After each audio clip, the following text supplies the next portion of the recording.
The Cards kicked off their home schedule this week, facing the struggling Astros. Would Houston continue to have problems? Find out next. We're going out tonight to kick out every light, take anything we want, drink everything in sight. We're going till the world stops turning while we burn it to the ground in light. Back by popular demand. Okay, maybe not that popular as of yet, but hey, do you turn on Cardinal games to listen to Dan McLaughlin? I'm CardsFaninBigD, and you're at the Hot Corner.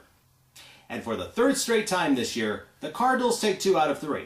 This time against the 1-8 Houston Astros, improving to a 6-3 record. Opening day was Monday, and they blanked them 5-0 with Cardinal Hall of Famers, including Stan Musial and this year's inductee, Whitey Herzog, in attendance. Ozzie Smith even makes an appearance, and that's an even bigger surprise since LeJesus is still at the helm. Of course, the Budweiser Clydesdales were there too, but unlike that dog in Arkansas, they're potty trained and didn't leave any kind of presents for the ground crew. On Wednesday, they squeezed out a win 2-1, and yesterday suffered their first home loss 5-1, and gave the Stros their first ever win. Now, why couldn't they have waited till they got to Chicago to get their first win?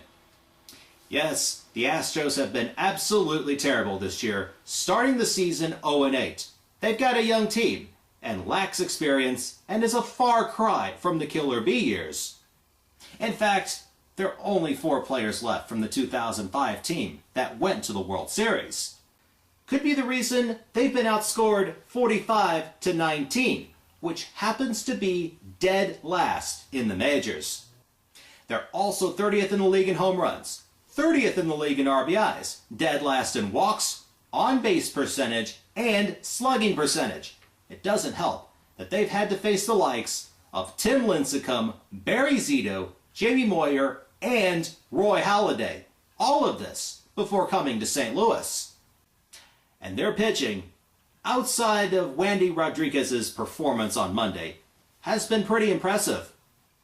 Brett Myers, who was acquired in the offseason from the Phillies, threw 7 solid innings, giving up 2 runs on 4 hits, striking out 7, and at one point retiring 13 straight batters. While kind of impressive, he still lost. And yesterday, there was Bud Norris, who is an average pitcher, but for some reason, he lights out when he faces us. We go after the worst pitches, and just stand there and watch as he throws strikes, even in Gary Darling's ever-changing strike zone. He goes 5 innings, gives up a run, unearned, on 4 hits, strikes out 9, and threw 18 scoreless innings against us. And what's even worse, he gets an RBI double in the 3rd to start the scoring. Now, for the Bud Norris fact of the day. Bud Norris is in no way related to Chuck Norris. And had Chuck Norris pitched instead of Bud Norris, the Cards would have pwned him. However, Norris would have gotten a roundhouse kick on LeJesus, just for the fun of it. And the Cards pitching this week wouldn't be outdone either. And it was just a little bit better than Houston's. Adam Wainwright is nails on Monday, getting the shutout, throwing 8 innings, giving up 6 hits, and striking out 7.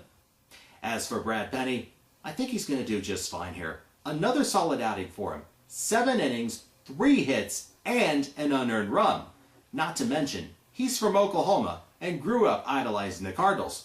That can't be bad, can it?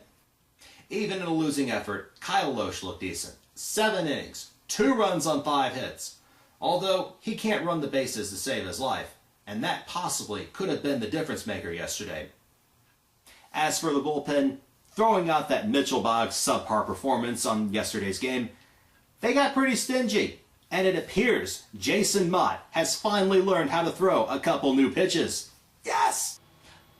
While on the hitting side, that number 2 has been giving us problems, going 1 for 24 in the first 6 games. Throw in Ryan Ludwig, and now he goes 7 for 12, including 4 for 4 on Monday. And of course, there's the Mang, Albert Pujols, 3-run homer and 4 RBIs on Monday, and another RBI on Wednesday. Now, if we can only get Skip Schumacher going. Although, it would have been nice to get the sweep and let Houston get their first win at Wrigley. But if the Cards keep this pace up, winning 2, losing 1, we'll be on a pace to win 108 games.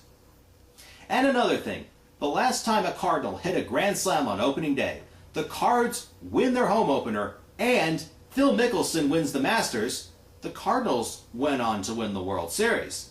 I'm just saying. Another garbage team hits Busch Stadium this weekend. No, really, they truly are pond scum. That's right, the New York Mets come to Busch Stadium for 3 games, and while Chris Carpenter gets to start tonight, should we be concerned? Plus, what are your thoughts about Brian Anderson getting called up from Memphis after Jason LaRue goes on the 15-day disabled list? Let me know what you guys think. Submit your answers, comments, responses, and anything else in the comment box below. Subscribe on YouTube, follow me on Twitter, and add me on Facebook if you can find me.